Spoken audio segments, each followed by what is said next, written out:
자, 이렇게 그림이 있는데 지금 디귿 같은 경우는 오로지 독감 바이러스만이 가지고 있는 차이점을 이야기를 하는 거죠. 바이러스만 가지고 있어야 돼요. 근데 니은 같은 경우는 이제 공통점이 되겠죠. 공통점이 생명체와 내부에서 있을 때에, 생명체 내부에 있을 때에 생명체와 같은 일들을 했던 그 특징들을 바로 여기에다가 써주면 될 것 같고요. 그 다음에 이제 다른 생명체의 특징은 기억에다 써주면 되겠죠. 대표적으로 디귿과 니은을 이제 대표적인 애들만 쭉 정리를 한번 해보도록 하겠습니다. 자, 디귿 같은 경우는요. 자, 여기에다가 해볼게요. 차이점이라고 얘기를 했어요.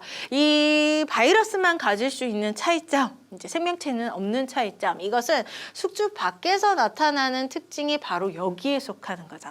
바로 단백질 결정체라는 거. 세포가 아니라는 사실, 단백질 결정체로 이루어져 있다는 사실. 그 다음 두 번째는 뭐냐면 효소가 없다는 사실이에요.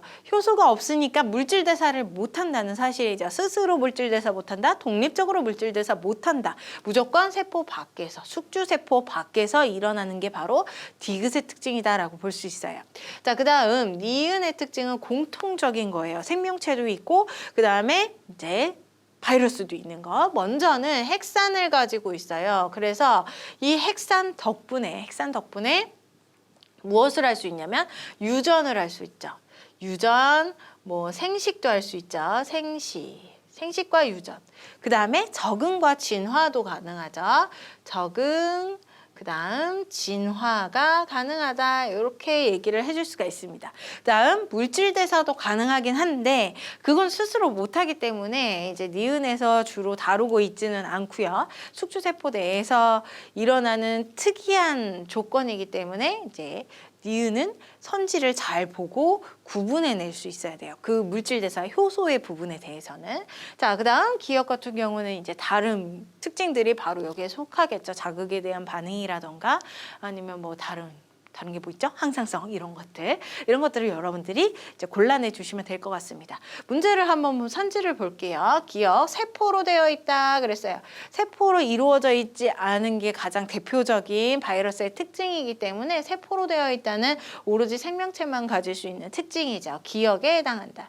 자, 핵산을 가지고 있다. 핵산이냐 핵이냐 이거 두 개를 구분할 수 있어야 돼요. 핵산은 DNA나 RNA 자체를 얘기를 하는 것이고 핵 같은 경우는 이제 유전 물질을 감싸고 있는 핵막가지를 포함하는 거예요. 그런데 핵산만 물어보게 된다면 DNA, RNA를 가지고 있느냐? 공통점에 속하는 거죠. 그래서 니은에 해당한다가 맞아요. 자, 독립적으로 물질 대사를 한다 그랬어요. 독립적으로 물질 대사를 하는 애는 유일하게 이 집신벌레 생명체뿐이죠. 자, 니은은 숙주 안에서의 조건이긴 하지만 독립적으로 하진 않아요. 숙주세포의 효소를 이용해서 물질 대사를 하기 때문에 틀린 말이 되겠습니다. 그래서 독립적으로 물질 대사를 한다는 기억에 속하겠죠. 기억과 니은 3번이 정답이에요.